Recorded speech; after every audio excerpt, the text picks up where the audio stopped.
Olha, fazer uma cirurgia bariátrica aqui no Brasil não é só uma decisão médica, né? É quase uma maratona, cheia de regras e protocolos do plano de saúde.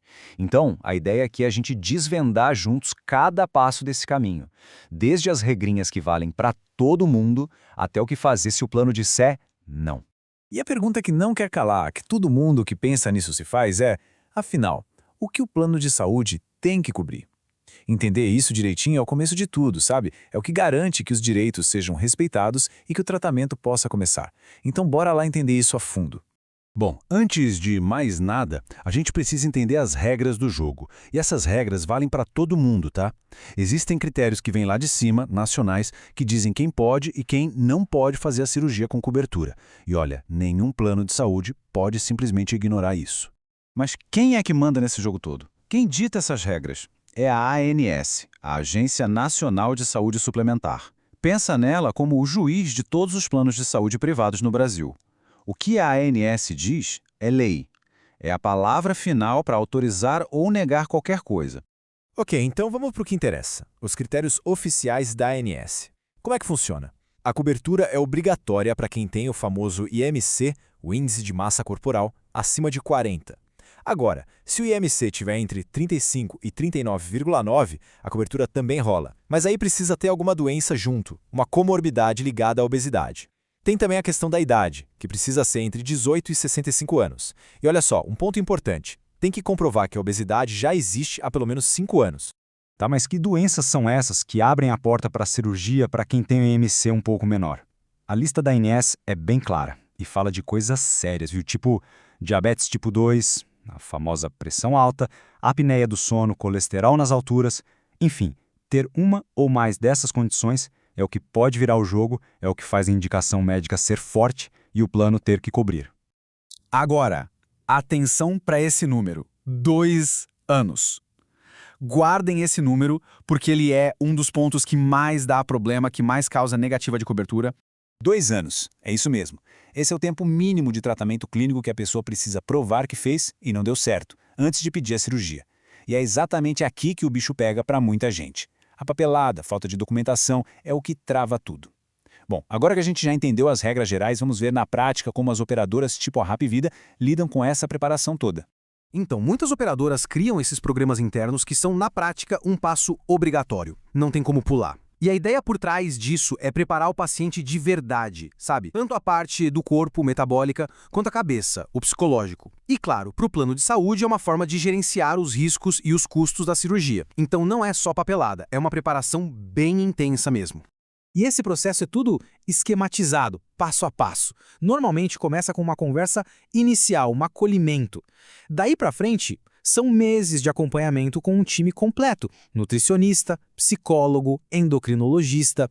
Durante todo esse tempo tem que fazer exames para monitorar tudo. E no final, essa equipe toda prepara os laudos, que são os documentos-chave para o pedido de autorização da cirurgia. Ok, a pessoa fez tudo isso, seguiu o programa, fez os exames, tem os laudos, mas e se, mesmo assim, o plano de saúde vira e fala não? Pois é aí que a briga começa. E para entrar nessa briga, é essencial entender por que eles negaram. E mais importante ainda, saber quais são os direitos para poder bater o pé e contestar. E quais são as desculpas mais comuns que os planos dão? Bom, tem de tudo. Uma clássica é dizer que a obesidade era uma doença pré-existente que não foi informada lá no começo do contrato. Outra que a gente já falou é a falta de prova daqueles 2 anos de tratamento. E às vezes o auditor do plano simplesmente discorda do médico, sabe? Acha que o IMC não é bem aquele ou que as comorbidades não são tão graves assim. E aí que a gente vê o impasse. De um lado, o plano negando. Do outro, o paciente. E a lei, na verdade, protege o paciente em muitos desses casos. Por exemplo, se o plano alega doença pré-existente, o ônus da prova é deles, eles que têm que provar.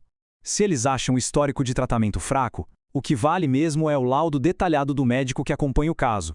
E o mais importante de tudo, a palavra final, a opinião médica, é a do cirurgião. Ela é soberana. Essa frase aqui resume tudo. É um resumo de muitas e muitas decisões da Justiça.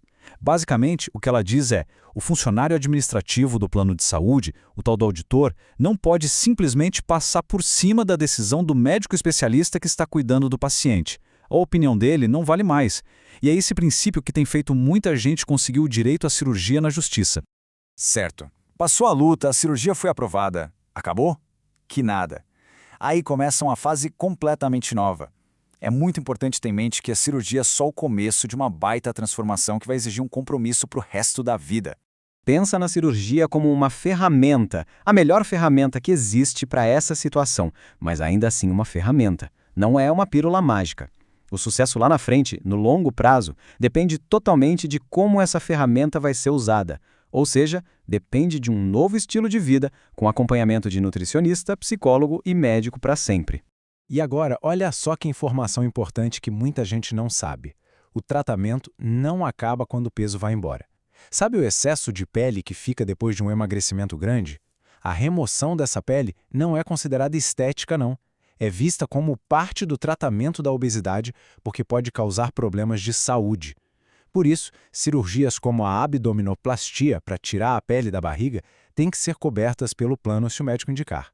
No final das contas, toda essa jornada para conseguir a cirurgia bariátrica faz a gente pensar: qual é o papel do plano de saúde? Ele deveria ser um parceiro na busca pela saúde, certo? E não um obstáculo cheio de burocracia. Por isso, conhecer as regras, saber dos direitos, é o que dá poder ao paciente. É o que transforma a pessoa de alguém que só espera para alguém que age e luta pelo próprio tratamento.